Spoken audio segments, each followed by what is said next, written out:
Chucky Okobi back with more basic instructions. You know, a while ago I posted a thought on social media, and it came up as a memory from a few years ago, just the other day, so I shared it. A Facebook friend of mine shared the memory. I guess she found value in my thoughts and ideas.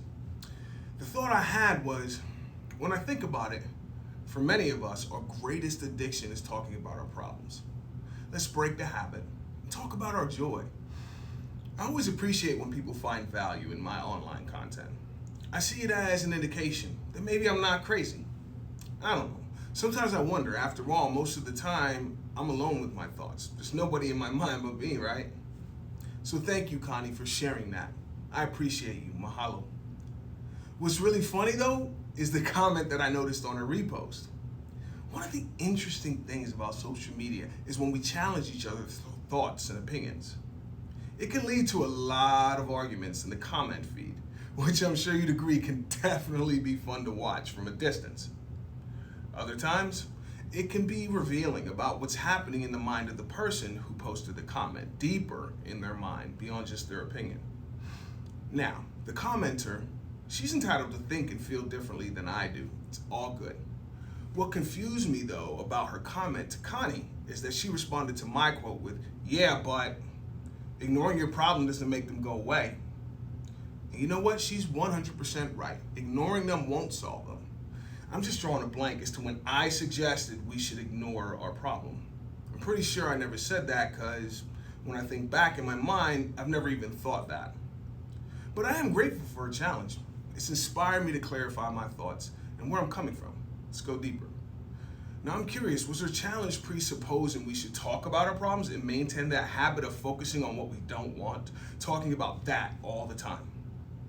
I don't know. I'll just say that obsessing about my problems and sharing problems with others as my daily normal routine, it has a deeper effect than you may realize. And this effect is not good. It's all about how the human mind works. Now, we all have two types of thinking as humans. We have a conscious mind and your unconscious. In basic instructions terms, the lingo that we use when I'm training or coaching one-on-one, we like to think of the two minds as picture a little kid and a big dog. Let's go deeper. Your conscious mind, think of this part of you as a little kid version of you. Imagine you at, say, 5 years old. The conscious human mind does all the complex thinking. It's the logical, analytical part of you. The kid in you is the part of you that has the dreams, the happiness, the fun, and success in the future. Now, that is what you want, right? It's the part of your mind that you're engaging in right now as you watch and listen. Your unconscious is the much, much more powerful mind. Think about what's keeping your heart beating right now, causing your blood to circulate, eyes blinking. Your unconscious is in charge of all the functions that we are not consciously aware of or controlling, like our memories and emotions. Think of your unconscious as your best friend. I mean, it's in charge of keeping you alive. Can you think of a better friend than that? Dog is man's best friend, right? So think of it like the little kid has a pet, a dog. Your unconscious dog is a big, strong dog, but it loves you more than anything, protects you, and keeps you alive. Imagine a big dog like Scooby-Doo or Marmaduke who would never hurt you. And this 5-year-old you is in charge of the dog. You hold the leash, you give the commands to the dog, and the dog follows your lead. Okay, here's where the rubber meets the road. We're talking about our problems all the time hurts us deep down. Now, every time I think of something in my mind, I imagine it's like I'm showing a picture to the dog to focus on, putting this image right in his face.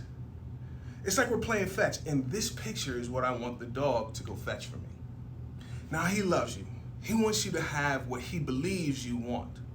And because you continue to bring up this picture again and again, talking about this all the time, he believes this is what you must want. So your unconscious does everything to attract this into your life, what it is that you talk about and repeat again and again, believing it is what you want. You got to remember, though, your unconscious, he's a dog. He doesn't understand words like don't. So check this out. When I show the dog my problem, talk about this problem all the time, think about it constantly, evoking the emotions that I feel about this problem, the dog now thinks this is what I want. So just imagine I'm showing him my problem and saying to the dog, I don't want this. I don't want this. And I throw it. Now what's the dog gonna do? He's gonna chase it and bring it back like any loyal dog. He thinks this problem is what you want. So he brings it back into your life. Then you say, no, silly dog, I don't want this. I don't want this. And you throw it even farther. I don't know about your dog. My dog loves playing fetch. So he goes and brings the problem back every time I focus on and talk about my problem. Every time I tell him, I don't want this. He doesn't understand the word don't. He's a dog. And we wonder why this problem keeps showing up in our life again and again. It's because you keep talking about it. So when I talk about my problem, keep this problem top of mind. Keep this picture in the dog's face. Recognize that when I envision any picture in my mind, positive or negative, the picture in my mind is going to evoke all the emotions I feel connected to that picture.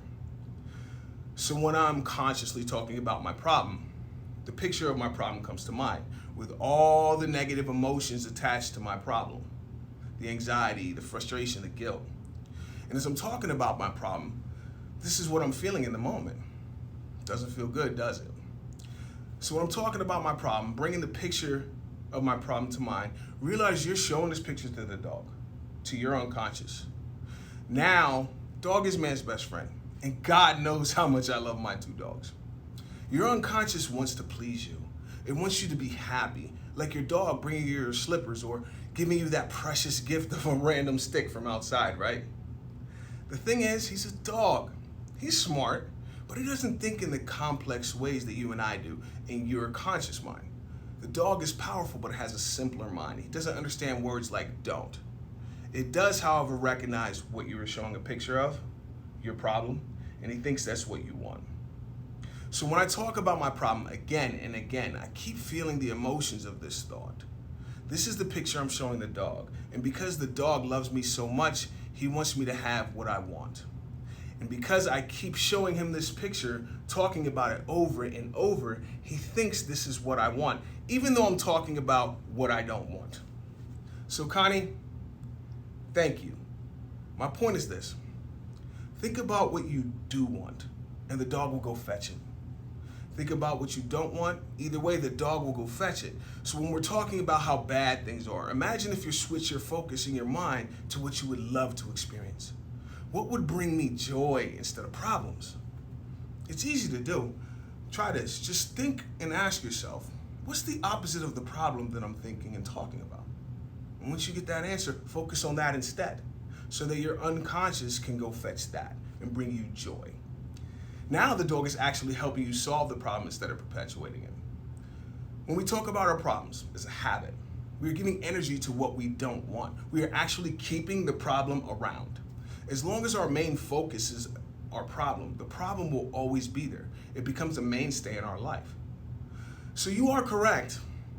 Ignoring your problems won't make them go away. I agree with that 100%. On the other hand, talking about our problems all the time actually makes sure the problem sticks around, maybe forever. So think about what would bring you joy, so that your unconscious let the dog go fetch that.